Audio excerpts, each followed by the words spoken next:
profesora de nutrición animal, de alimentos y alimentación nutricional de perros, gatos y animales no convencionales en la parte teórica y práctica, en la Facultad de Medicina Veterinaria y Zootecnia de la UVM.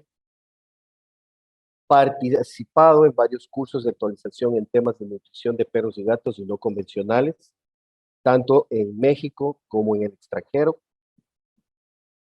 En su consulta diaria privada desde el 2012 hasta la fecha. Es coautora de los manuales de nutrición básica y clínica de perros y gatos y del manual de nutrición de animales de compañía no convencionales SEAMBET.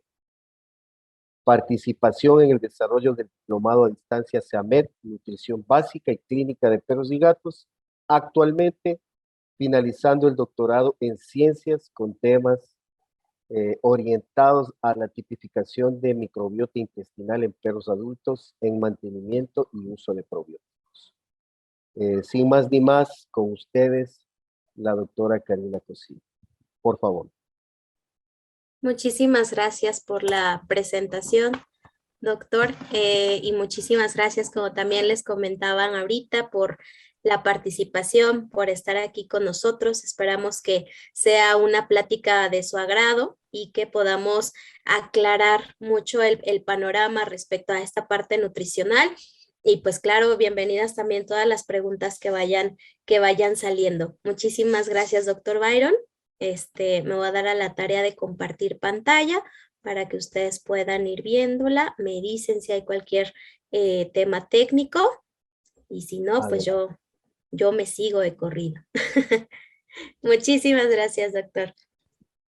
Y nuevamente, pues bienvenidos a todos.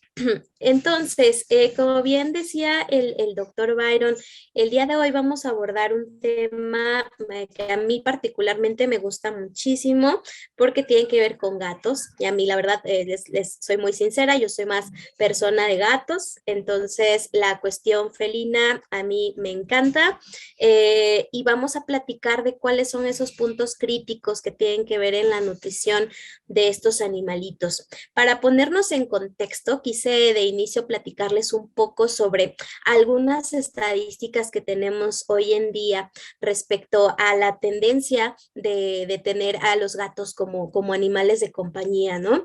De forma particular, yo me acuerdo, les voy a ser sincera, antes de hace unos años en los que yo empecé a tener gatitos, pues yo decía, están lindos, pero ya nada más, ya cuando los tienes, ya descubres que también pues tienen su propio carisma, su persona, su gatonalidad, ¿no? Como luego les llaman.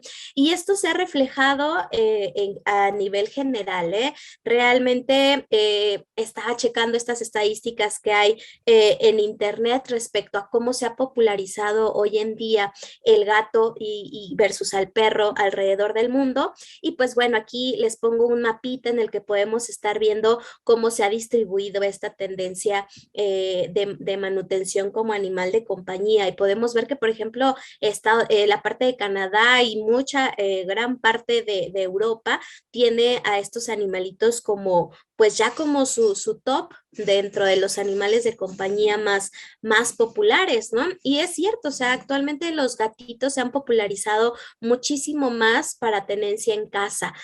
Acá en México, por ejemplo, era bien común pues saber que las personas tenían gato, ¿no? Y digo entre comillas tenían gato porque era el gatito que entraba, que a lo mejor le dabas croquetitas y se iba y ya no lo volvías a ver a lo mejor hasta la noche, que regresaba a volverte a pedir de comer y a dormir. Y en la mañana otra vez, ¿no? Me das de desayunar, me voy, regreso.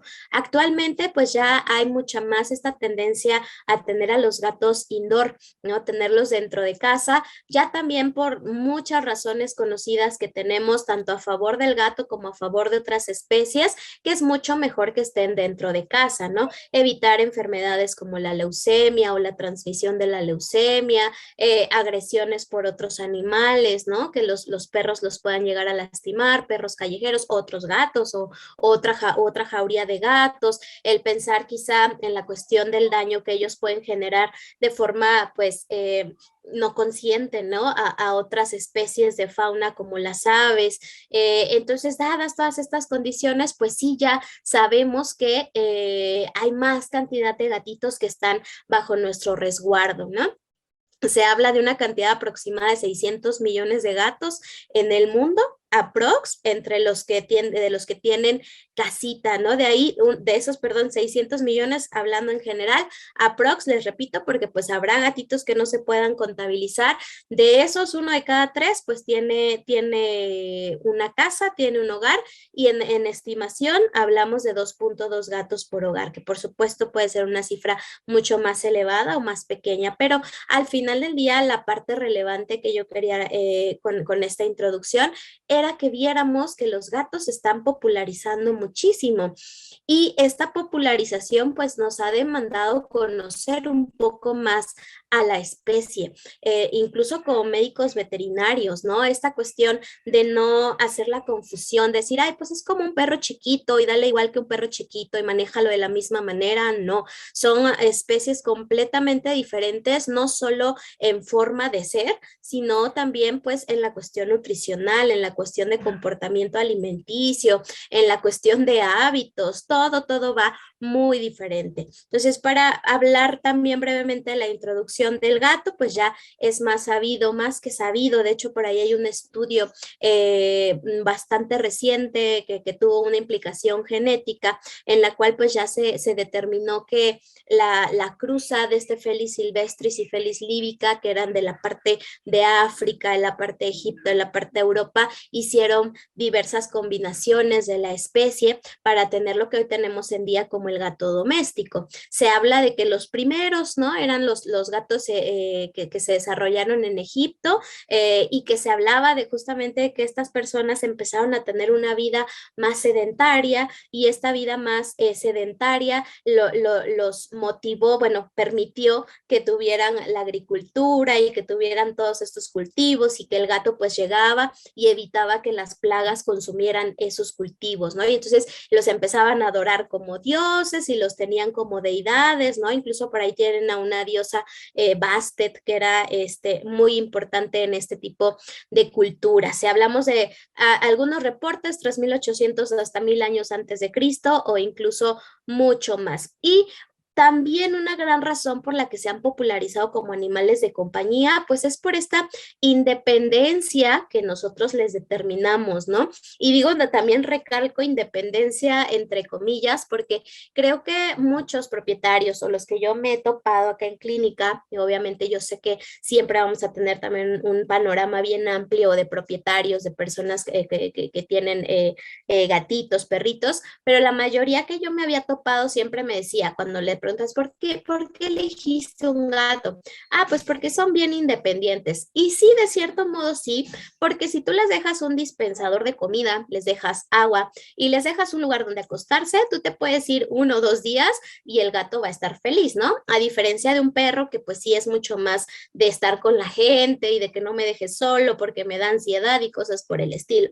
Pero bueno, aunque sean independientes, creo que sí vale la pena mencionar que pues parte importante de nosotros como propietarios, como médicos veterinarios, es hacer la mención siempre de que van a ser animales con características muy peculiares que van a requerir que al momento de que nosotros elijamos los productos que les vamos a ofrecer para su dieta día a día, pues cumplan con características que son esenciales, que son claves fundamentales para que estos animales tengan un adecuado desarrollo. Y es justamente a donde nos vamos a sumergir justamente ahorita, a platicar de esas características que ellos tienen metabólicamente hablando. Les voy a platicar de bioquímica. Yo sé que la mayoría de ustedes ha de decir, no, la bioquímica, por lo menos acá, es de las materias menos favoritas para todos. Ya me contarán ustedes ahí en el chat si les gusta o no la parte de la bioquímica. La vamos a abordar muy superficial, así muy ambiguamente, pero sí es importante mencionarlo porque de ello depende que nosotros podamos pues entender o enfocar mucho mejor hacia dónde van estas características nutricionales. Aprovecho también para comentarles que en algunas de las diapositivas les dejo unos códigos QR que los que estén obviamente en computadora o en equipo adicional puedan escanearlos y descargarlos. Son links hacia algunas ligas de artículos científicos que justifican todo esto que vamos a estar platicando. Quienes no puedan, porque no tengan oportunidad, porque lo estén haciendo dentro del mismo teléfono, no se preocupen, con toda confianza yo puedo compartirles los artículos al doctor Byron y a los coordinadores del evento para que quizá ustedes los puedan solicitar más adelante o mediante redes sociales quizá. Entonces vamos a empezar a adentrarnos con estas características de los gatos que realmente cuando veamos la conclusión vamos a ver que simple y sencillamente pues son animales que al final del día no han terminado de adaptarse completamente a nosotros, ¿no? A diferencia del perro que ya adaptó muchísimas cosas, tanto físicas como digestivas, el gato sigue siendo gato salvaje, por así decirlo. Entonces, estos animales son, en esencia, animales carnívoros estrictos. Esto hay que tener mucho cuidado con esta terminología porque de pronto puede llegar a generar una confusión hasta para los propietarios, porque me ha pasado, ¿no? Que cuando tú les dices, es que es un carnívoro estricto, entonces piensan en automático que solamente tiene que comer carne tal cual, el músculo. Y no nos referimos a carnívoro estricto con esta característica solamente. Hablamos de un carnívoro estricto como un consumidor de tejidos de origen animal. Y esos tejidos de origen animal tienen que cumplir un perfil específico de aminoácidos. Eso es a lo que realmente hablamos o mencionamos con tejidos de origen animal, ¿vale? Entonces, tener solo cuidado con eso porque nos hemos topado también acá en la práctica diaria de consultas nutricionales que de pronto te dicen, ¿no? Llega el gato que solamente ha comido el músculo durante 15, 20 años de su vida, incluso menos, ¿no? Quizá me estoy yendo muy lejos, 7, 6 años de su vida y ya empieza a tener alteraciones metabólicas con su relación calcio-fósforo, fractura o predisposición a fracturas, mandíbula de caucho y otros tipos de problemas, ¿no? ¿Por qué? Pues porque el músculo por sí solo lo que me va a ofrecer sí es proteína, pero también tiene un balance muy a favor del fósforo y nada de calcio. Y el gato en vida silvestre, ¿cómo compensa esa parte del calcio? Pues de entrada consumiendo las vísceras que tienen un poco más de calcio, la parte del hígado, probablemente partes de algunos huesos, ¿no? Que también va a ser ahí por ahí una cuestión que vamos a tocar un poco más adelante, pero al final del día sí necesito que se vayan con la idea de que carnívoro estricto no significa que solo van a comer carne, significa que requieren un tejido de origen animal que tiene un perfil de aminoácidos muy específico y vamos a puntualizar parte de esos aminoácidos que son tan necesarios para la especie. Esto a qué los ha llevado a tener especializaciones metabólicas súper importantes, ¿no? El gato va a depender completamente de la proteína que está consumiendo en su dieta diaria y va a depender en menor medida de los carbohidratos o de las grasas, ¿no? De hecho, en orden sería proteína, grasas, carbohidratos, como fuentes energéticas. No significa que el gato no tenga la capacidad de consumir carbohidratos, por supuesto que las tiene, pero más adelante, cuando terminemos con estas especializaciones metabólicas, vamos a ver por qué tampoco es lo ideal, ¿no? Saturarlos de este tipo de nutrientes. Y por ende, pues bueno, estas propiedades que tiene el gato lo demandan o lo hacen tener requerimientos nutricionales muy específicos que van a diferir al de los perros, ¿no? Por eso no los podemos tratar de la misma manera en el aspecto nutricional. Ahora, les quise hacer este pequeño resumen respecto al comportamiento alimenticio, porque les decía también no solo es pensar en sus requerimientos, que nos queda claro que son diferentes, ahorita los vamos a desglosar, sino también pensar que hasta conductualmente hablando, al momento de comer, van a ser una especie completamente diferente. Ellos son principalmente nocturnos, hablo de principalmente nocturnos porque al final del día quienes tengan gatos, quienes tengan esa dicha de tener gatitos en casa, probablemente no me dejarán mentir. Si tú le dejas la comida, va a comer absolutamente todo el día. Van a estar haciendo comidas durante todo el día, pero son un poco más activos durante la noche, ¿no? A diferencia del perro que se ha habituado más a nuestros estándares de consumo y a nuestros estándares de sueño, y que comen quizá 2, 3 veces a lo largo del día y de ahí pues se duermen contigo y ya hasta mañana, ¿no? El gato es un poco más, payacillo en ese aspecto, tiende a hacer comidas durante toda la noche. De hecho, se habla que pueden llegar a ser hasta 12, 16 comidas al día, teniendo los horarios por ahí de las 4, 5, 6 de la mañana como sus principales puntos de mayor consumo. Esto nos habla de que tenemos que dejarles comida a disposición. Y aquí sí quisiera hacer solo un panorama muy breve porque esto nos daría para un tema también mucho más largo. No significa que yo le vaya a dejar al libre acceso de este término que nosotros conocemos ad libitum. Significa que yo puedo o debería estar regulándole el que tenga la disponibilidad de su ración diaria. Actualmente ya contamos con estrategias bastante bonitas en el mercado, como estos famosos alimentadores que ya son automáticos y que me permiten controlar la ración, ¿no? Porque de pronto se confunde mucho este término de, pues como el gato come todo el día, déjale toda la comida que quiera consumir, ¿no? O si ves que el plato está vacío, aunque le quede ahí una capita al fondo, porque así son,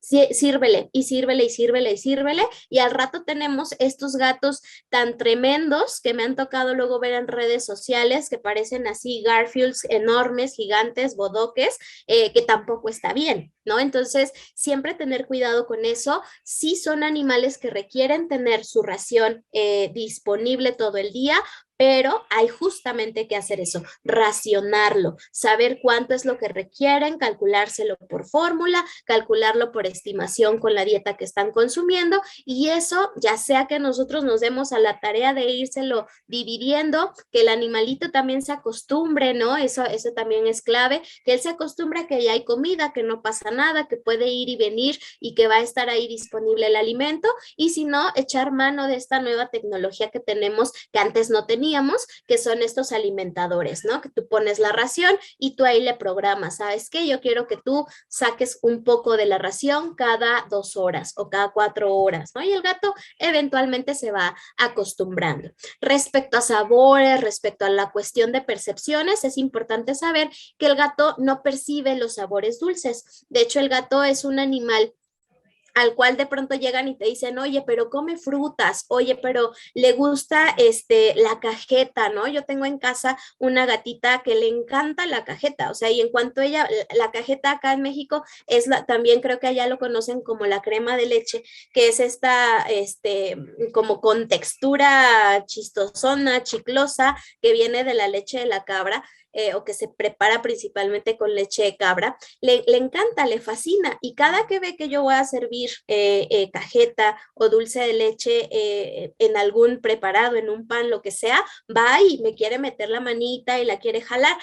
Y ahí es importante que consideremos que más que ellos perciban lo dulce, porque sí se ha visto que sus papilas gustativas realmente no lo detectan, más bien lo que a ellos les llega a gustar son las texturas, la textura que le puede llegar a dar al momento de masticar el alimento o al momento de, les gusta a ellos como algo que pueda sentirse suave al final. A veces, de hecho, se hablan que los gatos les gustan dos texturas principales, lo muy crocante o lo muy suavecito, porque les da esa sensación de que están mordiendo a la presa, y cuando muerden a la presa y llegan a la parte del musculito que es más suavecita, pues tienen este cambio de textura. Entonces siempre piensen primariamente en que lo que le está gustando al animal es la textura, porque si hay evidencia de que la parte de su desarrollo de glándulas salivales para sabores dulces realmente no la tienen, ¿no? Entonces no lo perciben, solo les gusta la textura. Lo que sí perciben muy bien ellos son la parte de los sabores salados, esa zona sí que la tienen desarrollada, y toda aquella región que detecta los sabores ácidos. De hecho, los aminoácidos, que son la parte fundamental de la proteína, se ha visto que los pueden detectar súper bien, sobre todo los perfiles de sabor que llegan a promover a partir de la alanina, la prolina, la lisina y la histidina. Bueno, eso ya es como de forma adicional pensando en la cuestión de los aminoácidos específicos, pero realmente cualquier aminoácido y sobre todo aquellos que estén presentes en las carnes los detectan bastante bien y tienen esa preferencia por ese sabor acidito. Por eso es que luego también les llega a gustar la crema. Si alguien aquí en el foro tiene gatitos y de pronto ven que les gusta la crema o de pronto el sabor de la leche, a veces es justamente ese sabor ácido que le confiere el proceso a la leche. Y les gustan también las grasas. Sin embargo, aquí sí es importante considerar que ellos van a tener una preferencia más inclinada hacia las grasas animales, los cebos, ¿no? No implica que no puedan consumir vegetales, por supuesto, o sea, aceite de soya, aceite de canola, de oliva, etcétera, también lo pueden llegar a consumir porque al final del día el sabor, se ha visto que no lo rechazan tanto, pero si tú les das a elegir entre una fuente de grasa animal versus una fuente de origen vegetal, sí se ha visto que van a tender mucho más a las grasas animales. Y por obvias razones, pues al final del día, en el chip que ellos tienen como buenos cazadores, pues ese es el sabor que debería tener la comida. ¿Vale? Entonces, eso es con respecto a la alimentación, ¿no? Es lo que nosotros tenemos que considerar. Ahora, hay otro punto bien clave, bien importante que de pronto pasamos por alto en la nutrición de los gatos y es la cuestión del consumo de agua. Los que hacen clínica, que estén ahorita acompañándonos, no me dejarán mentir, uno de los principales problemas que tenemos con ellos pasando del problema de la enfermedad renal cuando ya son viejitos, es la cuestión de la cistitis idiopática, ¿no? Del famoso FLUT, de la enfermedad de tracto urinario bajo, que tiene una y millón razones de ser, y una de ellas implica el consumo de agua. Tomemos en cuenta que el gato es un animal con tendencias desérticas, ¿no? Decíamos, ellos se desarrollaron en toda la parte de África, Egipto, en la zona baja de Europa. Obviamente era una zona en la cual el agua no estaba tan biodisponible y entonces los gatos no se desarrollaron como unos buenos consumidores de agua de forma voluntaria. Como buen animal desértico, no significa que siga pareciéndose a un gerbo, por ejemplo, pero sí tiene esta tendencia a no ser tan fan de consumir el agua así de modo libre. Entonces, eso también hace que concentre más la orina, tanto que el perro como el humano. ¿Puede sobrevivir sin agua o con poca agua? Sí, siempre que la dieta le esté ofreciendo un buen aporte de este componente. Por eso es que a veces se prefieren mucho los alimentos húmedos o se recomienda mucho en la parte nutricional los alimentos húmedos versus los alimentos secos o las croquetas. Claro que tiene sus desventajas. Una de ellas es que económicamente hablando te sale más caro, ¿no? La latita sí te llega a costar unas 2 o 3 veces más que lo que sería su ración a partir de pienso o de croquetas, pero bueno, al final del día es una alternativa que se puede ofrecer. El consumo ideal que se ha estimado para ellos es de 1.5 a 2 mililitros por gramo de comida ofrecido. Pensando que tengo un gato que come alrededor de 50 gramos diarios, pues tendría que estar consumiendo unos 100 mililitros de agua al día. Y una cosa importante que yo siempre les recalco o que les menciono, siempre que puedan recomendarles a los propietarios, déjenme aquí le quito el puntero porque si no, no puedo reproducir mi video. Siempre que tengan un propietario de gato, recomiéndoles estas nuevas tecnologías que tenemos. Les digo nuevas porque pues estas bombas de agua ya existían, pero no las habíamos tenido aplicadas acá. Esta es una de mis hijas. Yo los tengo desde pequeños y desde pequeños se acostumbran, no tan pequeños, yo creo que tenían como 6 meses cuando se acostumbraron a beber con este tipo de fuentes y les encantan, la adoran, o sea, ellos ya saben que es su fuente de agua. Lo que sí me exigen obviamente es que siempre esté fresca, porque poquito polvo que ya le cayó de más y se quedan viéndola y como que la patean y es como de, sabes, ya no está fresca. Pero realmente este tipo de estrategias funcionan muy bien. Siempre que puedan, recomiéndenlas. Funcionan bastante, bastante bien para favorecer este consumo de agua. Ahora, vamos a platicar, ya vimos ahí como hábitos alimenticios, cuestiones de comportamiento, estrategias para el consumo de agua, que no se nos vaya, porque de verdad a veces podríamos evitarnos algunos problemas de estas obstrucciones o de esta concentración de la orina solo con el consumo del agua. Obvio, hay que ver qué otros factores, ¿no? Porque si también tengo un gato estresado, pues ahí tengo que encontrar otros factores, pero créanme que ya, con que logremos que tome agüita, nos ayuda muchísimo. Ahora bien, vamos a ir platicando en lo que queda de la ponencia de los puntos clave que tenemos para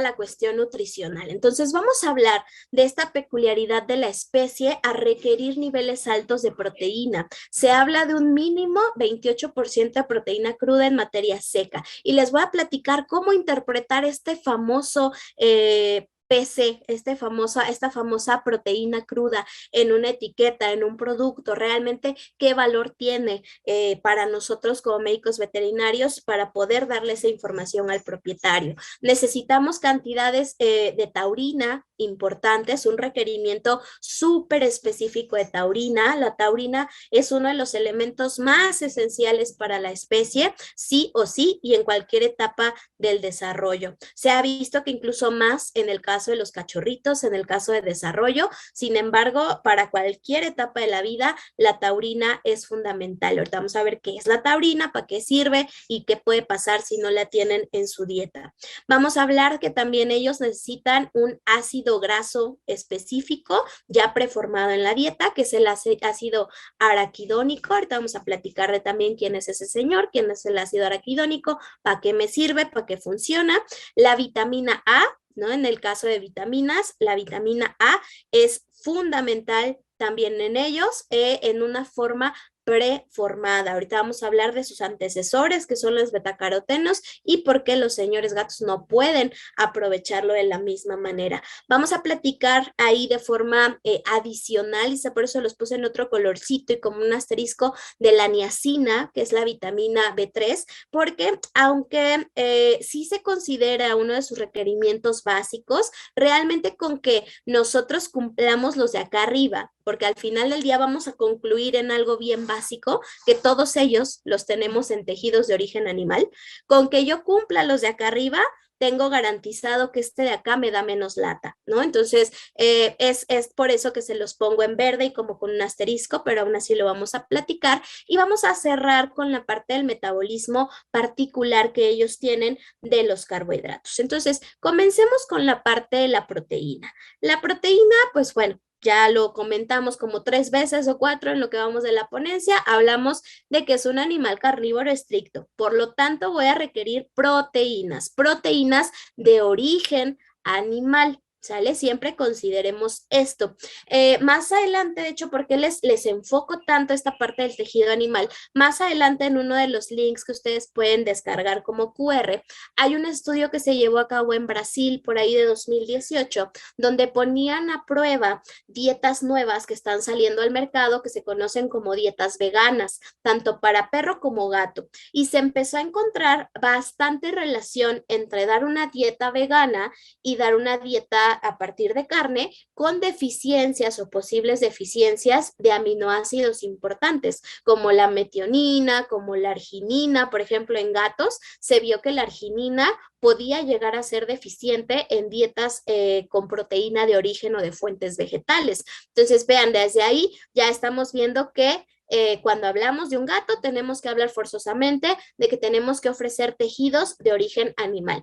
Ahora, no significa que voy a satanizar a la soya y a otras fuentes de tejidos vegetales, por supuesto que no. Ahorita les voy a presentar una tablita donde vienen los concentrados de aminoácidos que tiene una fuente de soya y una fuente cárnica, y van a ver que si bien no son así increíblemente diferentes, pero sí marcan una diferencia para el gato. Para un humano que tenemos un requerimiento distinto como omnívoros que somos, pues el nivel que tiene una proteína de soya me va a cumplir quizás sin mayor problema. Para un gato que tiene un nivel hasta acá versus yo que estoy acá, evidentemente me puede generar un problema, ¿no? Entonces siempre pensemos en tejido animal. Algunos productos lo que hacen es hacer combinaciones, lo cual es válido. A lo mejor pongo una proporción de tejido animal más una proporción de tejido vegetal y con eso hago como una complementación o un plus y está bien, siempre, insisto, que la dieta tenga tejido de origen animal. Lo demás, ellos en vida libre, pues por lo natural lo compensaban con esta parte de vísceras y huesos. Algunos productos, pues te llegan animales comerciales que tenemos en el mercado, te llegan a poner subproductos, te llegan a poner el hígado, te llegan a poner ciertas vísceras, que está bien. Y actualmente, bueno, sabemos por clínica, también yo creo que aquellos que están trabajando en clínica no me dejarán mentir, tampoco se recomienda que sea lo ideal en esta parte que les diéramos los huesos, ¿no? Estas famosas dietas bar que ahorita te dicen, sí, dale casi casi el conejo así entero con la carne y demás. También hay que tener cuidado ahí, aunque sigan manteniendo mucho la conducta y aunque sigan manteniendo mucho esta tendencia metabólica, lo cierto es que tan buenos cazadores la mayoría no son. O sea, sí a lo mejor los estimulamos con los juguetes, pero muchos de nuestros gatos, al igual que muchos de nuestros perros, si tú los dejas ya allá afuera en la calle, algunos de ellos ya no van a sobrevivir, ¿no? Porque no van a saber qué hacer ahí afuera para cazar, para conseguir su alimento. Entonces, para evitarnos esa situación, podemos también evitar esto de que se lleguen a lastimar con los huesos, ¿no? A mí me ha tocado ver perritos que traen de pronto el hueso del pollo atorado en la parte del paladar y el pobre ahí viene con el dolor, con el hueso enterrado. En Barcelona, por ejemplo, uno de los casos más drásticos que nos tocó ver con esa parte de los huesos fue un West Highland al que se le había atorado una cervical, un hueso de cervical de pollo en el esófago, entonces ya no pasaba ni para atrás ni para adelante, se le tuvo que hacer una cirugía de emergencia para sacar el pedacito de hueso, ¿no? Entonces, tener cuidado, realmente no estamos exentos a que el animal, pues a la mera hora no le sepa cómo morder el hueso, no le sepa cómo romperlo. Me ha tocado ver perritos que se compacta, afortunadamente, porque en el peor de los casos se perforaría, pero compactan todo el hueso y empiezan a estar estreñidos, ¿no? Y los pobres ya llegan cuando les haces el enema o cuando sacas todo el contenido fecal, ya ahí con los trozos de huesos todo seco y todo feo. Entonces, mejor nos evitamos ese tema. Existen ya otras formas de complementar el calcio, fuentes químicas y seguras, hay muchísimas, ¿no? Carbonato de calcio, que es completamente natural, la parte de fosfatos, ortofosfatos cálcicos, dicálcicos, que son también completamente naturales, incluso a veces el huevo, la cáscara del huevo, siempre que la limpiemos, la lavemos bien para reducir riesgos de salmonela, la secamos al sol y lo molemos y es una fuente bastante biodisponible de calcio, ¿no? Entonces, considerar que en el caso de carnívoro estricto, como también decía al principio, no significa que solo va a consumir carne, significa que requiere tejidos de origen animal y eso incluye carne, vísceras y en este caso, por eso les decía, no necesariamente huesos, pero sí fuentes ricas de calcio. El punto es llegar a una alta proteína, una alta demanda de proteína y un perfil reducido o restringido de carbohidratos. Ahora, ¿qué tengo que considerar yo cuando hablo de proteína? Cuando hablo de proteína, de entrada lo que tengo que hacer es cumplir con lo que me dicen los estándares que determina, por ejemplo, AFCO, que es esta asociación de Estados Unidos, o FEDIAF, que es una asociación que también se apega mucho al AFCO o al NRC, pero que es de índole europeo, ¿no? Que se enfoca en Europa. Por ejemplo, FEDIAF, que de hecho aquí se los agregué por si también lo quieren bajar y tener por ahí, les repito, los que puedan escanear y si no, con toda confianza al final nos dicen y yo comparto las ligas de los artículos o de las referencias bibliográficas. FEDIAF o estas normas lo que nos dicen es, tú debes buscar o asegurarte que tu alimento, el que estés ofreciendo a tu animalito, cumpla para cachorros del 28 al 30% de proteína cruda, materia seca, y en adultos un mínimo de 25, 33 y más de proteína cruda en materia seca. Perfecto. Yo puedo encontrar en el mercado infinidad de productos que van a caer dentro de estos rangos, pero ¿qué pasa cuando yo hablo de proteína cruda? Y es algo que de pronto se nos olvida. Yo no puedo evaluar proteína cruda como un parámetro así a ciegas. O sea, yo no puedo ver un alimento, sacar su proteína cruda en materia seca y decir sí, sí cumple, sin leer la fuente de esas proteínas. ¿Por qué? Les voy a comentar por qué. Porque el análisis de proteína cruda en el laboratorio lo que realmente nos mide es la concentración de nitrógeno del alimento. Técnicamente hablando, la proteína cruda pues tiene entre 6.25 hasta 6.33% de nitrógeno o gramos de nitrógeno por molécula o por estructura, y por eso se toma en cuenta como un parámetro bastante seguro para calcular el nivel total de proteína. Sin embargo, me acuerdo mucho, en algún momento llegaron a consultarnos al departamento porque había una persona que lo que quería hacer era un alimento a base de camarón. Y ya ven que el camarón tiene esta capita de quitina, y la quitina son moléculas o estructuras de glucosa con nitrógenos, glucosas aminadas. Eso es la quitina con nitrógenos. Entonces, ¿qué pasaba? Cuando él llegó muy feliz porque decía, es que me va a salir bien barato porque mi producción de camarones es muy buena y el producto final que yo estoy ofreciendo me da 45% de proteína cruda para perros. Lo puedo usar perfecto porque el perro requiere solo 18, pero decíamos, a ver, espérame, o sea, sí está muy padre, pero toma en cuenta lo siguiente, de ese 40% de proteína cruda que te está reportando tu análisis garantizado, mucho de ese nivel va a ser el nitrógeno que proviene de la quitina, de la capita del camarón, porque le estaba metiendo así tal cual el camarón, nada más lo molía como harina con todo y la cascarita, y era lo que estaba utilizando como materia prima. Entonces, ¿qué pasaba? Claro, te elevaba muchísimo el nivel final de proteína cruda, pero era porque estaba contabilizándote el nitrógeno que venía de la cascarita, y esa no es proteína y no es biodisponible. Entonces hay que tener cuidado, muchísimo cuidado cuando hacemos la interpretación de esta proteína cruda, ¿sale? Proteína cruda no significa o no necesariamente significa un nivel igual a calidad, ¿no? Nosotros tenemos que evaluar a la par ¿qué ingredientes o qué ingredientes tú me estás diciendo que me aportan ese nivel de proteína cruda? Ya existen análisis, por supuesto, bueno, ya llevan mucho tiempo existiendo, más bien ya el mercado para perros y gatos se está preocupando un poco más por evaluar estos puntos. Pero existe análisis de proteína verdadera, existe análisis de proteína digestible, existe análisis que te pueden determinar realmente que tú puedes aprovechar proteínicamente hablando del producto. Pero sí les recomiendo tengan cuidado con eso, checar no solo que cumpla con el nivel, sino que también yo revise las fuentes. ¿Por qué también va a ser importante revisar las fuentes? Porque ellas me van a determinar el perfil de aminoácidos que yo necesito, ¿no? Les decía hace ratito, si ustedes observan, vean aquí, me voy a concentrar en metionina, soya versus carne de res. Entonces, la metionina en la carne de res alcanza 0.809 gramos por cada 100 del insumo o del ingrediente.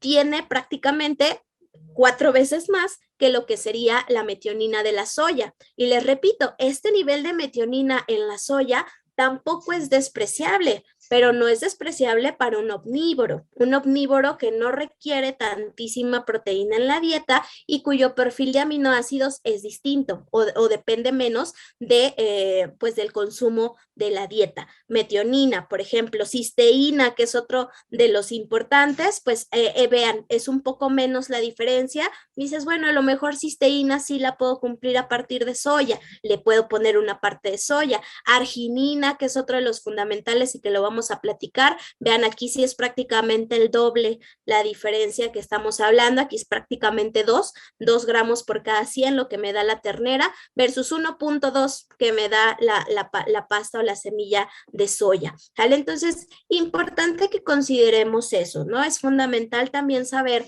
que el perfil de aminoácidos que nos ofrece el tejido de origen animal versus el del vegetal sí infiere o sí tiene un peso en los requerimientos que me demarca la especie carnívora estricta como es el gato.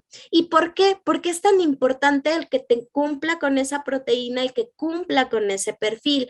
Pues resulta ser, y por eso les decía que íbamos a ver muy a grosso modo la parte de la bioquímica, que este punto en común que tienen todas las rutas energéticas, que se llama ciclo de Krebs y que se llama cadena respiratoria, en la cual nosotros obtenemos un montón de ATPs, depende de 3 nutrientes energéticos: las proteínas, los carbohidratos y los lípidos. Los omnívoros, tenemos la capacidad de utilizar perfectamente bien los carbohidratos como principal fuente energética.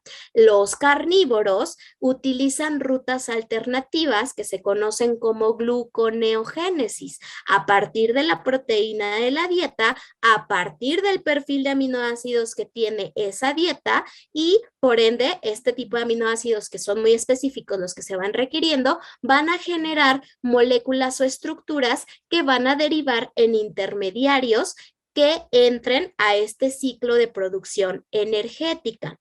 Cuando caemos en un desbalance energético, ya sea porque llevo días sin comer, porque no he comido adecuadamente, por el ayuno, la dieta, etcétera, el cuerpo llega a utilizar grasas, por supuesto que sí. También en una ruta gluconeogénica. En este punto, ambas especies, carnívoros, omnívoros, somos bastante eficientes en este punto. El gato, por ejemplo, tiene una peculiaridad también ahí metabólica porque los lípidos los utiliza un poquito mejor que nosotros y entonces puede llegar a generar una impactación de todas esas grasas y producir esta famosa lipidosis hepática de forma más acelerada porque no es una enfermedad exclusiva de ellos. El perro puede desarrollarlo, un humano puede desarrollarlo sin mayor problema, ¿sale? Entonces, esta es a grosso modo la explicación de esta tablita y el por qué el gato requiere más esta parte de las fuentes, pues porque resulta que por ahí hay una enzima que todos tenemos, ¿no? Al final del día todos tenemos esta enzima que se llama fosfoenol piruvato carboxilasa. Esta enzima lo que hace es que todos los aminoácidos que están en la dieta que llegan a ser necesarios para producir energía, los manda a estas rutas gluconeogénicas. Pasa que en el caso de los gatos, esta enzima nunca se detiene, nunca va a dejar de estar derivando estos aminoácidos hacia la ruta gluconeogénica, haya o no haya sustrato dietético. ¿Esto qué significa? Que si el gato no está consumiendo buenos niveles de proteína y con un adecuado perfil de aminoácidos, entonces, ¿qué hace? Y yo creo que todos los que trabajamos en clínica lo hemos visto. Llega el gato 2-3 días sin haber comido y cómo los vemos ya flaquísimos, sin masa muscular. ¿Por qué? Porque literalmente el gato se consume a sí mismo. ¿Por qué? Porque esta enzima no deja de trabajar nunca. En el caso del gato nunca deja de trabajar. En el caso de nosotros como humanos sí llega un punto en el que si yo consumí ahorita comida, no vamos a pensar que llevo 3 días sin comer bien o con consumos bajos de nutrientes, bueno, puedo mover mis grasas, puedo mover a lo mejor un poquito de mi masa muscular por efecto de esta enzima, pero en cuanto yo restauro mi aporte calórico a partir de los carbohidratos, esta dice, bueno, a mí ya no me necesitas, tú ya tienes tu fuente primaria, no me molestes más. En el caso de los gatos no es así, en el caso de los gatos es esta de, oye, me debes sustrato, yo no sé de dónde lo sacas. ¿De dónde lo sacas? Pues de masa muscular. ¿De dónde lo sacas? De proteínas séricas. Y entonces, por supuesto, el gato llega con unas hipoalbuminemias, con unas hipoproteinemias, con una pérdida de masa muscular importante. Entonces, tomemos en cuenta, esta es la importancia de que el gato tenga suficiente proteína y un adecuado perfil de aminoácidos para cubrir su demanda energética y no quedarse sin su reserva muscular, ¿no? Además de que tenemos que considerar que estos aminoácidos, aparte de darle energía al gato, tienen que funcionar para lo que funciona en cualquier otro organismo, sintetizar proteínas séricas, sintetizar inmunoglobulinas, mantener la salud de piel y pelo, ¿vale? Entonces es un trabajo extra para las proteínas que tienen que consumir los gatos. La proteína, también de origen animal, tiene una excelente cantidad de esta molécula que se llama taurina, que también decíamos es el segundo punto de mayor relevancia para el caso de los gatos. La taurina no entra dentro del perfil de aminoácidos. ¿Por qué? Porque al final del día no es un aminoácido como tal. Si nosotros vemos la estructura y somos muy puntuales, aquí debería tener un grupo carboxilo y aquí no existe un grupo carboxilo pegado a este carbono. Pero bueno, no me voy a entrar en eso, solo recuerden que la taurina no es un aminoácido, no entra dentro del perfil que estábamos evaluando anteriormente, pero sí deriva de dos aminoácidos importantes que son la metionina y la cisteína, ¿sale?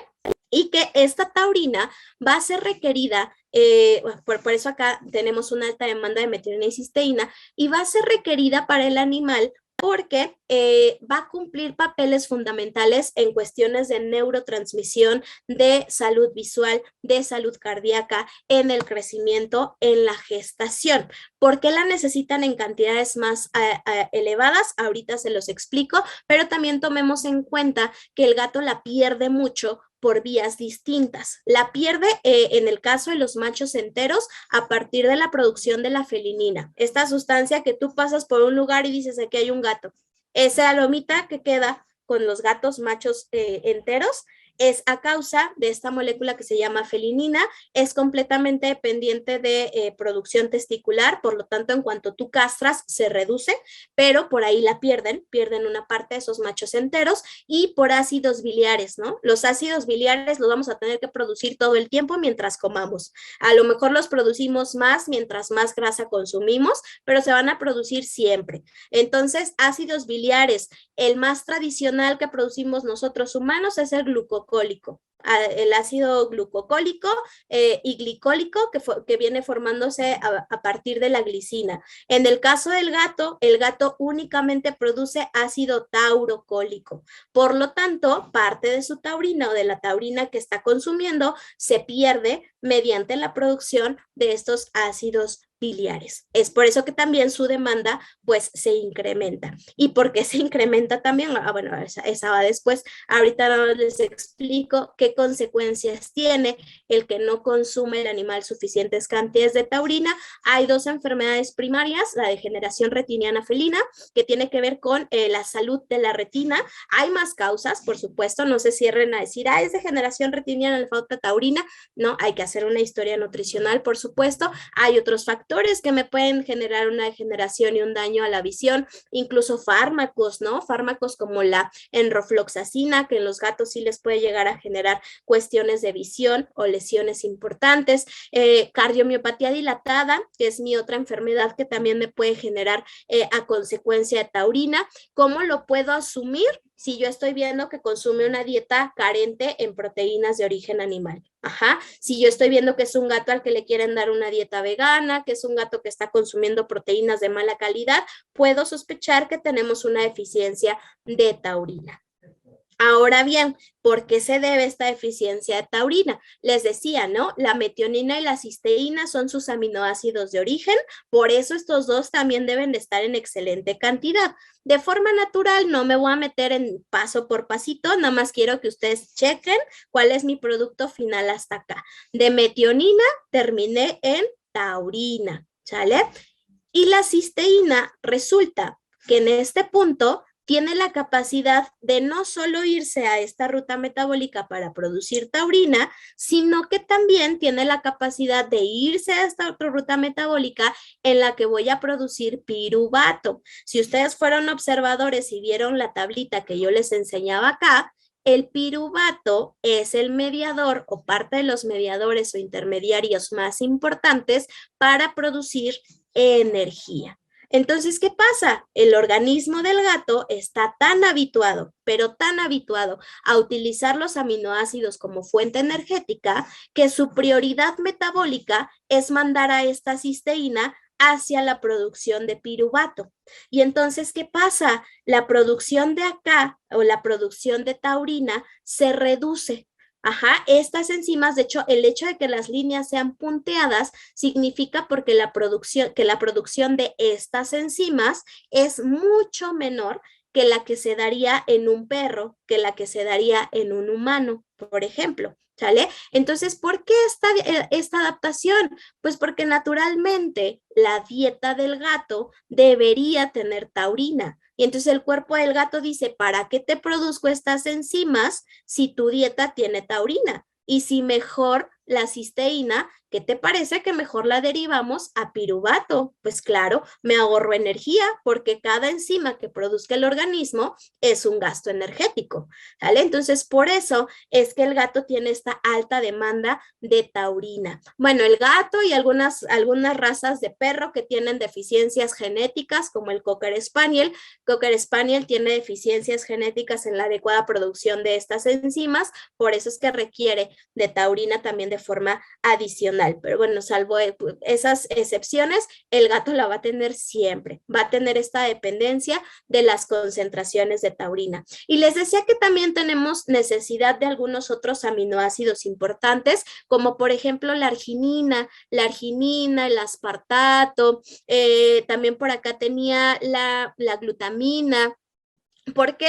Porque, por ejemplo, en esta parte o en este ciclo de la urea, que es donde el cuerpo elimina todos los compuestos nitrogenados, que evidentemente van a estar presentes porque el cuerpo está utilizando todo el tiempo aminoácidos, esos aminoácidos normalmente se eliminan en forma de urea, ¿no? Es como nuestro ciclo más básico. Y durante la formación de esa urea se integran aminoácidos como la arginina, como el aspartato. Entonces se ha visto que, por ejemplo, en el caso de la arginina, si yo tengo niveles bajos de este aminoácido, la ruta metabólica que ciclo de la urea se atora y el animal tiene esta capacidad de estar acumulando nitrógeno innecesariamente, ¿no? Porque no puede eliminarlo porque le falta arginina en la dieta, ¿sale? Entonces vean, hasta en esa parte el señor depende de la cuestión del adecuado consumo de aminoácidos. Entonces, ahí la importancia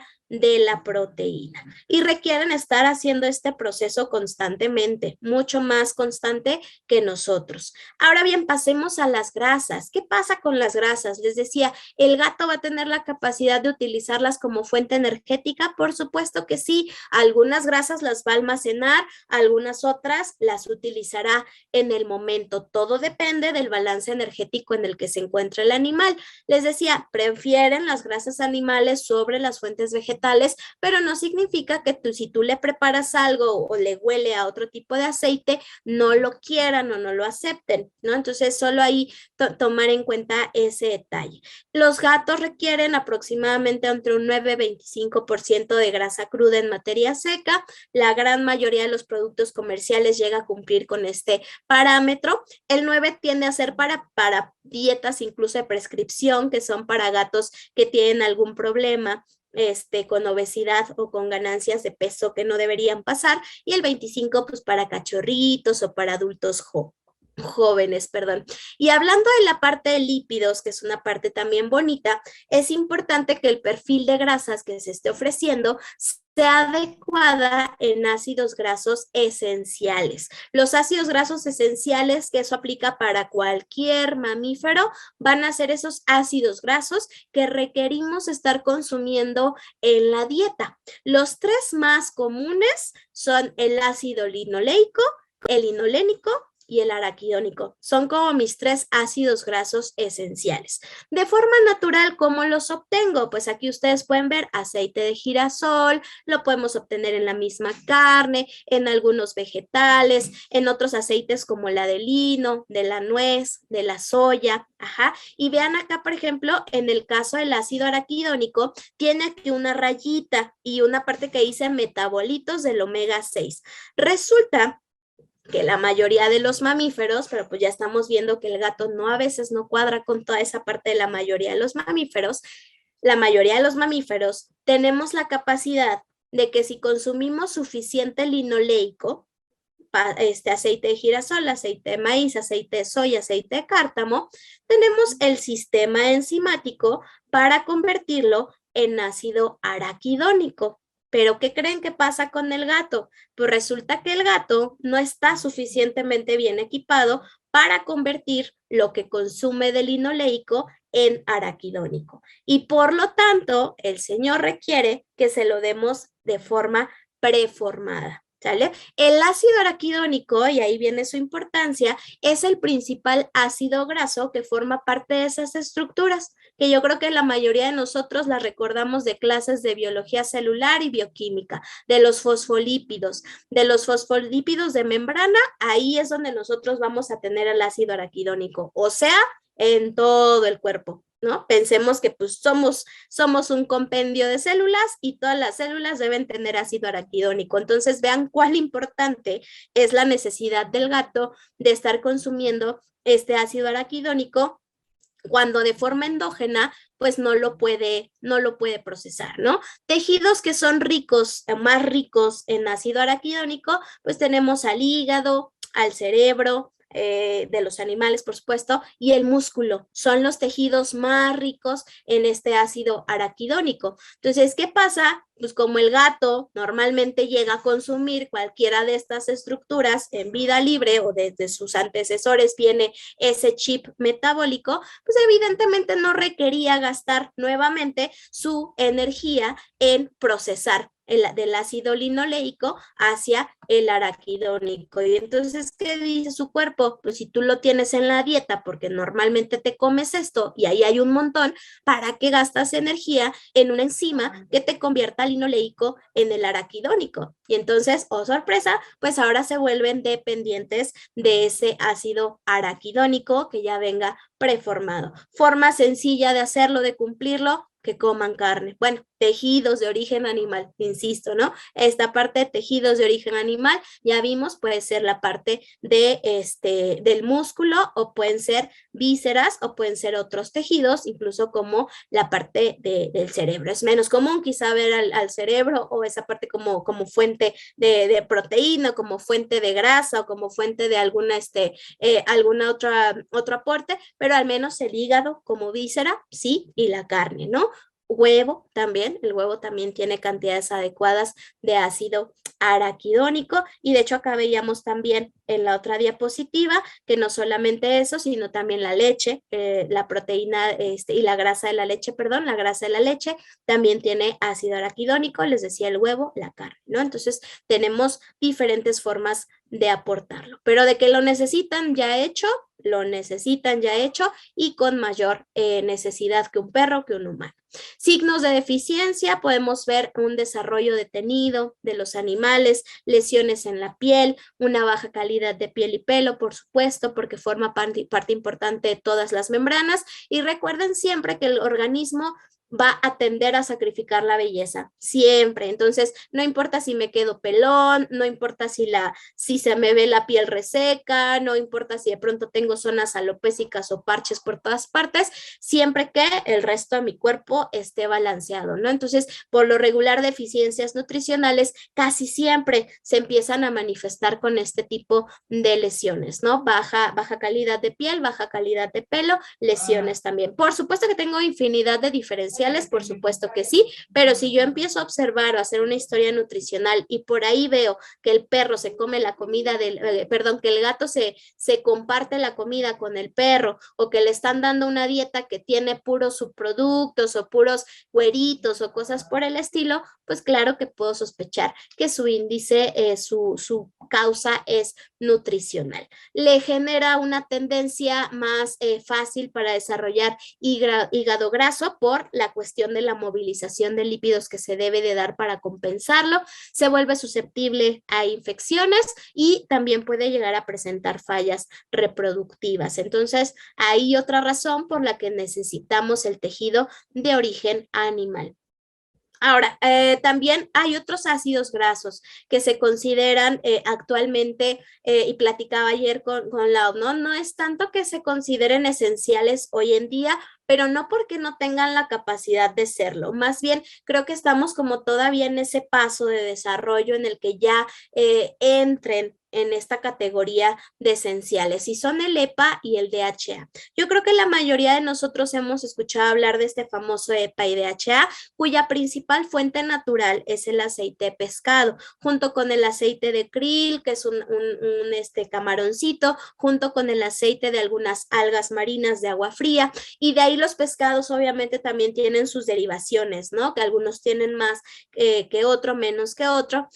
Y en el caso de estos ácidos grasos, las principales funciones que ejercen y que son importantes para el organismo es que en el caso del EPA, cuando se presenta en cantidades adecuadas, vale la pena mencionarles aquí que ya existen artículos que te dicen, mira, para un paciente sano requieres esta cantidad de omega 3 en combinación EPA-DHA. Para un paciente con un problema articular, calcula esta dosis. Para un paciente con problema de enfermedad inflamatoria intestinal, calcúlate esta otra dosis. Para un renal, esta otra dosis, etcétera. El doctor Bauer ya nos hizo el favor con esa parte. ¿Por qué son importantes o por qué debemos conocer que hay un estándar basal y hay un estándar para enfermedades? Porque la función del EPA, cuando se da en cantidades adecuadas, es promover o favorecer un proceso de regulación con la inflamación.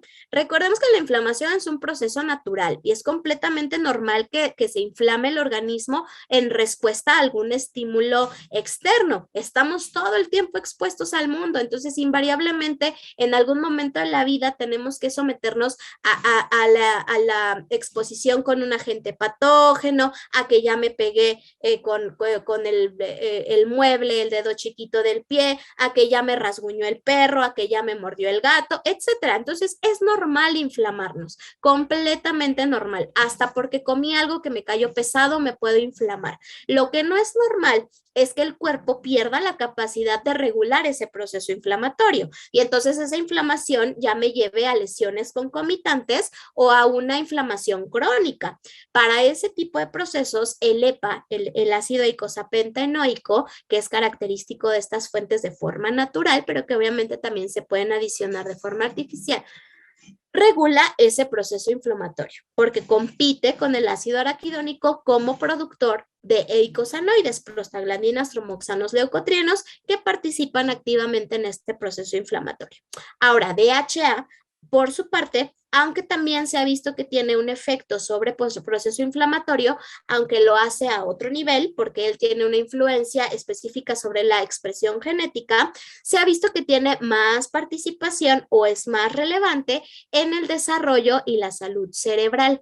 De hecho, los que tienen hijos, aquellos que tengan hijos que estén ahorita en el foro, seguramente se han llegado a utilizar de estas leches o de estos sustitutos lácteos que hay para niños, han visto que te venden mucho esta parte de adicionado con EPA y DHA, o sobre todo el DHA, hay más DHA, así como este acá, así igualito, pero para las fórmulas de niños. Es bien común y te dicen, estimula su inteligencia y genera un niño más despierto y más sano. Y sí, tiene mucha parte de desarrollo científico, esta parte del desarrollo y salud cerebral, porque pasa que este DHA lo que hace es empezar a formar parte de los lípidos de las membranas del cerebro. Y por sus características químicas, permiten un mejor flujo o una mejor transmisión de señales.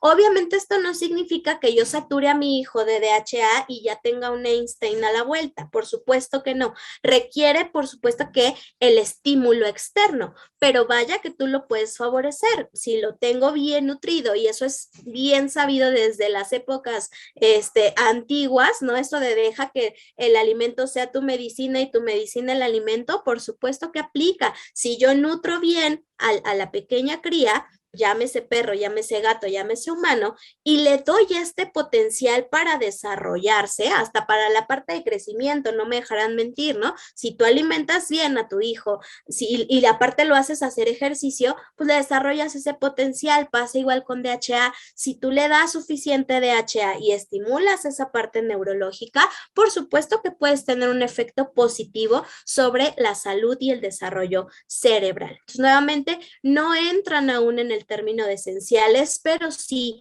entran en un concepto de ácidos grasos funcionales. No tardan en volverse ya como tal o en una denominación aceptada como esenciales, porque realmente los beneficios que se ha visto que tienen a la salud ya los podrían demarcar como esenciales. Por favor, Doc, si tengo tiempo, sigo, si no, usted dígame, cortamos y yo acelero o cerramos, no sé, ahí Doctora, yo, vamos bien. vamos Eh, bien. sí, vamos bien. Tenemos una pregunta, pero bueno, ya al Vale, finalizar, vamos respondiendo. perfecto, porque yo ya me emocioné aquí y ya estoy viendo que ya me pasé un poquito, pero no Está pasa bien. nada. Si ustedes me esperan, seguimos. Entonces, otro nutriente importante para el caso de los gatos es la vitamina A. Me seguí con ella porque al final del día, pues forma parte de estos complejos lipídicos. La vitamina A es una vitamina que tiene características liposolubles y que requiere ser absorbida por el animal en su forma más simple, que es el retinol. O vitamina A como tal. De forma muy general, nosotros la podemos encontrar en origen vegetal como betacarotenos. Yo creo que a todos nos han llegado a decir en un momento dado, ¿no? Que la zanahoria.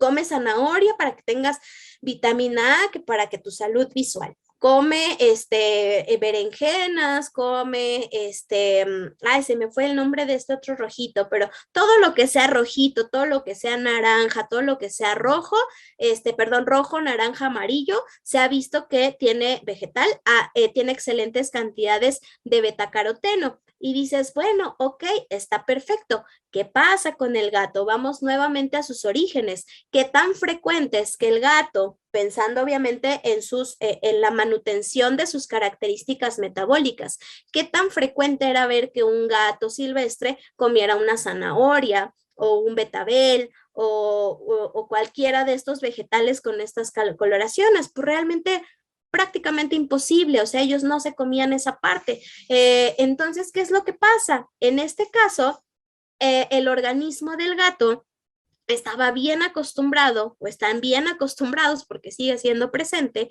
a consumir la fuente de origen animal, que es el retinol. Ajá. Normalmente, por ejemplo, un perro, un humano, o sea, nosotros lo que vamos a hacer es comemos la vitamina A desde la fuente vegetal.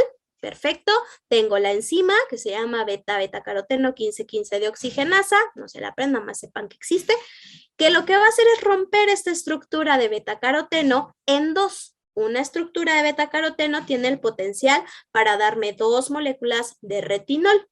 Y ya que está el retinol libre en mi organismo, esto pasa en el intestino, ya que está el retinol absorbido a nivel intestinal, se absorbe con todas las grasas, llega al hígado, se distribuye, etcétera. El hígadito, lo que no lo necesitó para alguna función en el organismo, dice, vente, yo lo guardo acá. Y lo guarda en forma de retinol pegado con algún otro ácido graso. Por lo regular es con el ácido palmítico y lo guarda como palmitato de retinol. Casi siempre es la forma primordial en la que se almacena la vitamina A. Entonces, ¿qué pasaba? Pues el gato más bien se comía esto y que nuevamente sucedía, pues ya lo consumía preformado. Nuevamente, si el organismo detectaba que el retinol se consumía por la fuente de tejido animal, pues le dice al organismo, ¿para qué produces esta enzima si tú ni vegetales comes? Y esa señal, en el caso del gato, se mantuvo, se ha mantenido hasta hoy en día. Por lo tanto, el gato requiere consumir el retinol activo o lo que sería la forma de vitamina A activa.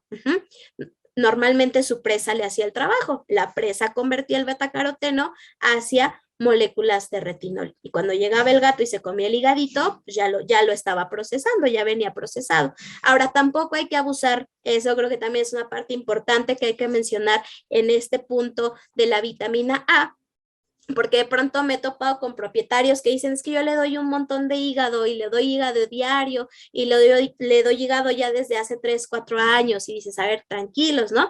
El hígado es una excelente fuente de retinol, pero también es una fuente bien concentrada. Entonces, tener cuidado porque podemos promover un proceso de intoxicación. Y ese proceso de intoxicación, al final del día, como es una vitamina liposoluble, por lo regular las intoxicaciones son más seguras, o sea, es más seguro que te dé una intoxicación por una vitamina liposoluble que por una hidrosoluble.